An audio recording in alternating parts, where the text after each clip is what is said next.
There have to be different levels to worship because there are different levels in paradise, right? Not everybody is the same. It's not homogenous. The obedience of Allah subhanahu wa ta'ala and worshiping Allah subhanahu wa ta'ala and following what He says is not homogenous. It's not all the same thing. There's certain people who do the basics, the bare minimum. There's certain people who strive beyond that. And then there's some people who excel. Just like you're in school, you're in a class, there's failing and passing, right? But then within passing, there's different grades, right? You got your D minus. Yeah, you can pass with a D minus, or you can pass with a C, or you can get, B plus, or you can get 100. You can get extra credit, right? You want to treat someone with an A plus the same as a D minus just because they're both passing? It doesn't make any sense. And not only does it not make sense, that's against what Allah said in the Quran, and it's against what the Prophet Muhammad said in the Hadith, right? Go to Surah Al-Waqi'ah. Allah Azza wa Jal differentiates between 3 different types of people. 2 of those people are successful in the afterlife. However, they're not at the same level, right? He talks about as-sabiqun al-awwalun, right? The people who are at the forefront, the people who are out there striving. The Prophet Muhammad he talked about 70,000 people who are going to be into Jannah without hisab, without even being asked. SubhanAllah. That's not equal to somebody who's going to be asked. The Prophet in the Hadith Jibreel differentiated between Islam and Iman and Ihsan,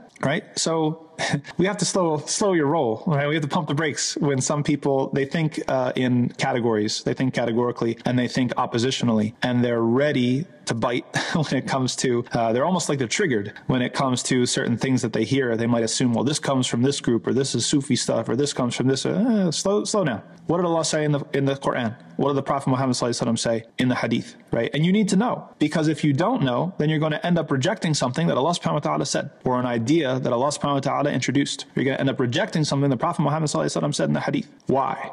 Because you're uneducated.